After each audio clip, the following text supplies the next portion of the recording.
David should have been at war, but instead he was on the balcony of his house watching a woman bathe. He lusted over her, called his people, said, "Go get her, I want her." He took her, had sex with her, and then he realizes that he's in a big mess.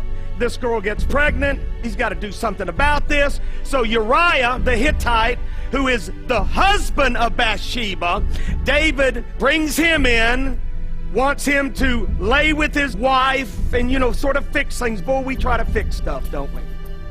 From the very beginning, we sowed fig leaves. From the very beginning, we try to fix our sin, try to cover up our sin. You can't cover it up. You got to get it washed clean. God's got to take care of it. So Uriah the Hittite, eventually, David sends him to the front line and has the husband killed. Okay, so now David is an adulterer and a murderer. And in 2 Samuel chapter 12, verse 1, look at this. Then the Lord sent Nathan to David, prophet. And he came to him and said to him this story. There were two men in one city, one rich and the other poor.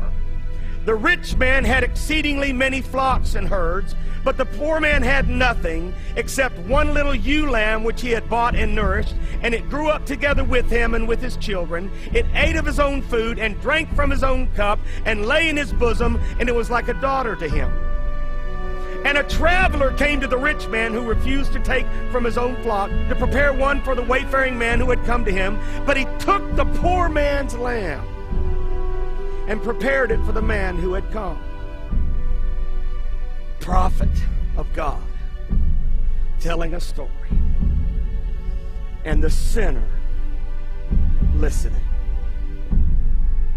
So David's anger was greatly aroused against the man, and he said to Nathan, "As the Lord lives, the man who has done this shall surely die.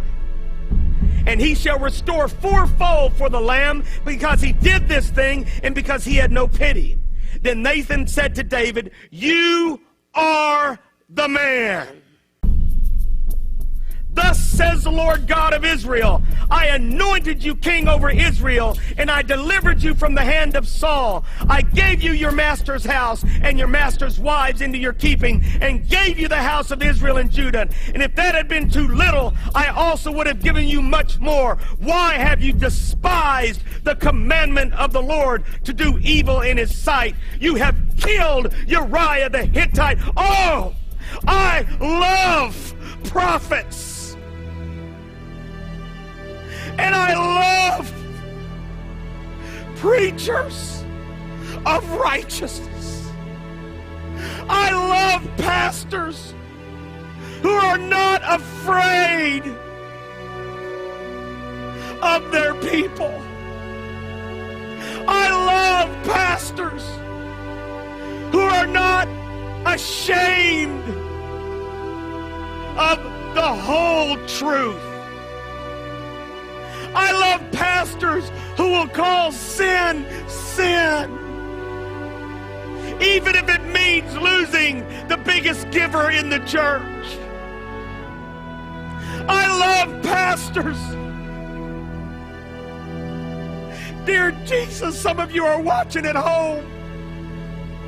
The reason you're not happy is because God's not happy. The reason you're not happy, and you got all kinds of stuff, but you're not happy with yourself because you've wavered. And the truth has been set to the side. You just give enough truth to make the people happy, but you don't share the whole truth. Nathan, as he's sharing this, David could have pulled out a sword and sliced off his head. Shut up, Nathan. Get out of my life. This is David. Man of God. King. God, help us.